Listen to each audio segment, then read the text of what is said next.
Hello, my name is Andrea Filla, and I grew up in a loving family with a mom, dad, and brother, but I would have to say that we were not a Christian household.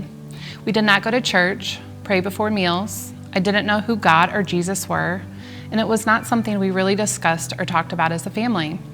As I grew into my teens and into my college years, I knew there was something missing, but as a teenager, it wasn't something I could pinpoint.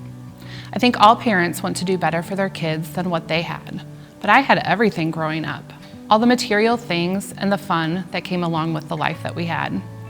The one thing that was missing was Jesus, and that is what I wanted to do differently for my family.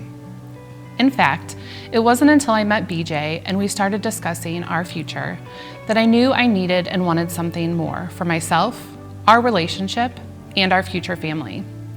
After we got married, we started our journey of looking for a church family. It was so awkward for me to be a young mom, newly married, not baptized, and trying to become a follower of Jesus. Not really knowing the Bible and not being comfortable in a church. It took a lot of courage for me to step out into the world of the unknown, but God provided the steps I needed along the way. We did find a church quickly after we got married. Our babies, Ben and Levi, were both baptized at 6 weeks, and I was finally baptized at 23. We became members of the church, joined a small group, and started our faith journey as a family. There was one very distinct event that happened in my faith journey very early on that taught me a lot about faith and trusting in God. I was involved on a prayer team and learned the purpose of prayer through a request from a grandma asking for prayers for her young grandson who had been terminally diagnosed with cancer.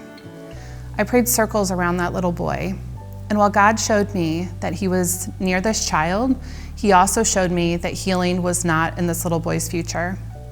After the boy passed, I wrestled with God and questioned why this little boy had to die, and why I was pulled into the grief that comes with losing a toddler, especially because I had my own 2 toddler boys at home.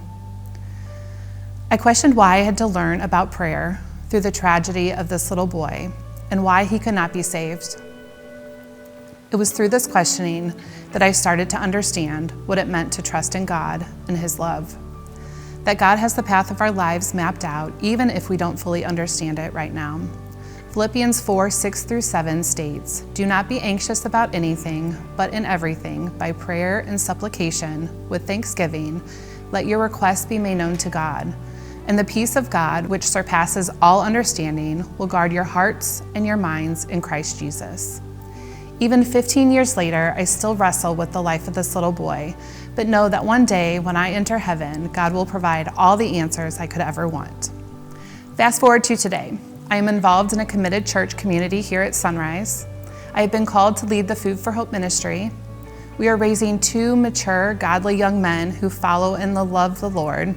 And I can confidently look back on this journey that started so many years ago, telling my younger mom self, "Well done, Mama. You did exactly what you said you were going to do, raising your family to live for the Lord." And that's my story in 99 seconds.